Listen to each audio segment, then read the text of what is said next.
आज राज अपने बॉयफ्रेंड अंकित के साथ पहाड़ की ओर घूमने के लिए जा रहा था।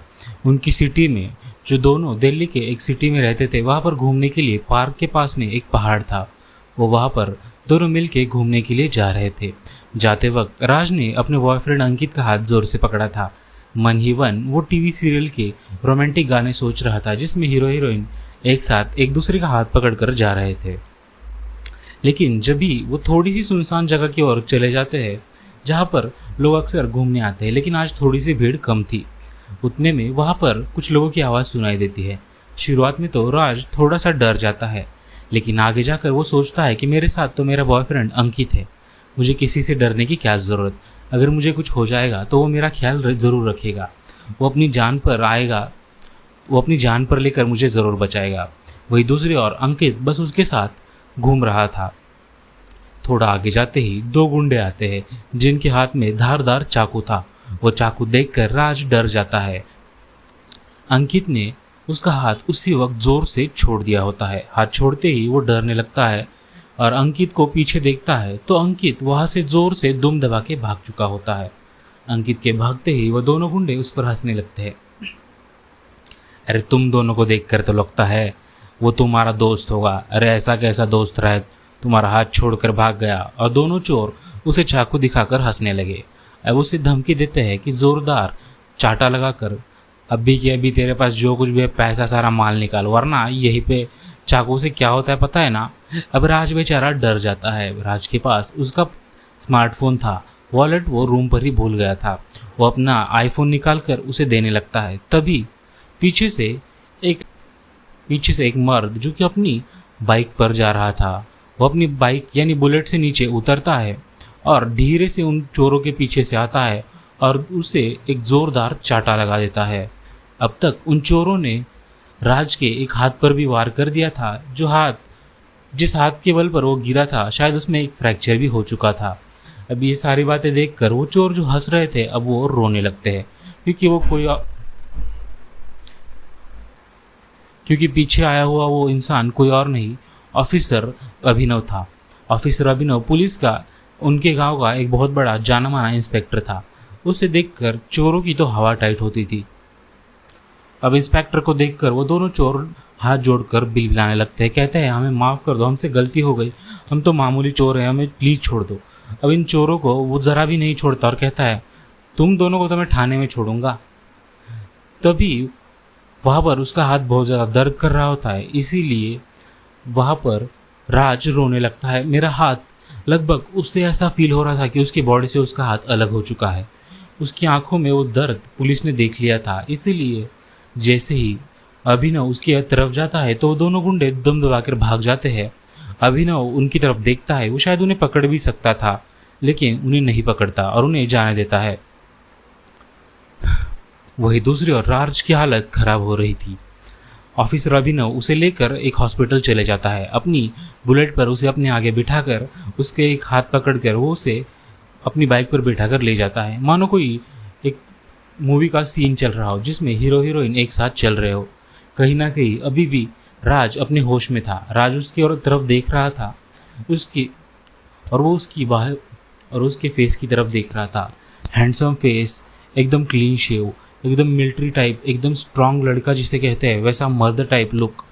उसकी स्ट्रांग बाहें, मस्कुलर आर्म्स, उसकी बॉडी और एक स्ट्रांग परफ्यूम की महक। कहीं ना कहीं राज एक तरफ अपने गम में था कि उसका हाथ दुख रहा है, तो दूसरी ओर वो इसे देखकर उसकी तरफ अट्रैक्ट भी हो रहा था। अब आगे जाकर वो उसे एक हॉस्पिटल में एडमिट कर देता है। वहाँ एडमिट करते ही डॉक्टर पुलिस होने की वजह से उसे ज़्यादा सवाल नहीं पूछते, उसे एडमिट कर बाहर इंतजार कर रहा और उसकी तुरंत एक डॉक्टर आकर उसे बताता है कि इसके हाथ में फ्रैक्चर हुआ है, हमें प्लास्टर करना पड़ेगा, इसके गार्डियन को जल्दी बुलाना पड़ेगा क्योंकि अगर लेट हो गया तो काफ़ी ज़्यादा देर हो जाएगी। तो वहाँ पर अभिनव कहता है मैं इसका दोस्त हूँ, आप मेरा गार्डियन के नाम पर लिख दीजिए। अब ऐसा कहते ही डॉक्टर उसकी ट्रीटमेंट शुरू कर देते हैं। कुछ ही वक्त में उसके हाथ पर प्लास्टर भी लग जाता है। प्लास्टर लगते ही वो कहता है वो पुलिस वाले अंकल कहाँ चले गए, वो पुलिस सर कहाँ चले गए, मुझे उनसे बात करनी थी। तो कंपाउंडर उसे अंदर भेज देता है। अंदर जाते ही अभिनव को देख राज खुश होने लगता है और कहता है, प्लीज़ आप यहाँ पर कुछ देर बैठ सकते हैं क्या? तो कहता है, हाँ ज़रूर, क्यों नहीं। अभिनव अपनी गहरी आवाज़ में उसे हाँ जब कहता है तो वो वहाँ पर खुश हो जाता है। अब अभिनव उसके पास जाकर बैठता है और कहता है, अब तुम्हें कैसा फील हो रहा है? तो कहता है, अब मुझे अच्छा फील हो रहा है। दरअसल अब उसे डॉक्टर ने पेन किलर दिया था, इसीलिए उसे दर्द ज़्यादा महसूस नहीं हो रहा। थैंक यू सर, अगर आप वहाँ नहीं आते तो शायद आज मैं ज़िंदा भी ना होता। मेरा वो बॉयफ्रेंड मुझे छोड़कर चला गया। अब वो ऐसा कहते ही अपने मुंह पर हाथ लगा लेता है क्योंकि गलती से उसे अपनी सेक्सुअलिटी एक्सपोज कर दी होती है। तो पुलिस को ज़रा भी बुरा नहीं लगता और कहता है, आजकल के लड़के ऐसे ही है, तुम्हें अपना जीवन साथी सोच समझ कर चुनना चाहिए। अब इंस्पेक्टर की ये ओपन विचार सुन के उसे अच्छा लगने लगता है। वो कहता है, क्या मैं आपसे एक रिक्वेस्ट कर सकता हूँ? हाँ ज़रूर।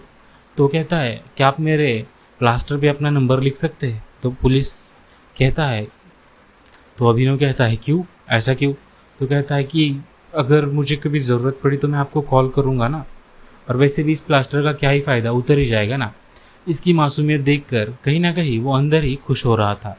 अभिनव उसके प्लास्टर पे अपना नंबर लिख देता है और कहता है कि तुम्हें अगर कभी भी कोई भी ज़रूरत हो तो मुझे तुम बेझिझक कॉल कर देना। नाम याद रखना, इंस्पेक्टर अभिनव, तुम्हारे एरिया का नया इंस्पेक्टर हो। और वो उसे स्माइल करके चला जाता है। जाते वक्त पूरे रास्ते वो उसकी ओर देख रहा था कि एक बार मुड़ के तो देखे, और अभिनव जाते वक्त उसे मुड़ के देखकर स्माइल देकर चला जाता है। अब कुछ ही दिनों में राज का हाथ पूरा ठीक हो चुका होता है। उसके बॉयफ्रेंड ने उसे कई फ़ोन लगाए होते हैं, वो उसका एक फ़ोन नहीं उठाता और उसे ब्लॉक भी कर चुका होता है सोशल मीडिया प्लेटफॉर्म से। अब कुछ ही देर घर पर बैठे बैठे राज के मन में सवाल आ रहे होते हैं, मैं उस इंस्पेक्टर से प्यार तो करता हूँ, उसे जाकर कैसे बताऊँ? शायद मुझे उसके थाने जाना होगा और वहाँ जाकर ही उसे बताना पड़ेगा। शायद थैंक यू कहने का बहाना सही रहेगा, और वो थैंक यू कहने के बहाने जाने का प्लान बना लेता है। अब दूसरे दिन वो थाने चला भी जाता है। डेयरिंग करके राज थाने तो पहुंच चुका था, लेकिन वहां जाते ही वो काफ़ी ज़्यादा डर चुका था। वहां पर एक जेल का कैदी उसकी तरफ देख रहा होता है और कहता है, इधर आ तू, साले मोबाइल दे मुझे, और ज़ोर ज़ोर से चिल्ला रहा होता है। डर के मारे राज पीछे गिरने ही वाला होता है। उसके हाथ पे पहले से ही फ्रैक्चर था, वो मुश्किल से ठीक हो रहा था, और अगर वो गिर जाता तो उसका हाथ टूट ही जाता। तभी वहाँ से पीछे से कोई उसे पकड़ लेता है, और वो कोई और नहीं, इंस्पेक्टर उसे पकड़ चुका होता है। और वो दोनों एक दूसरे की आंखों में आंखें डालकर देख रहे होते हैं। 2 मिनट बीत जाते हैं, फिर भी वो दोनों एक दूसरे की आंखों की गहराई में डूब चुके थे। अब इन दोनों की स्टोरी आगे क्या होगी जानने के लिए मिलते हैं अगले एपिसोड में।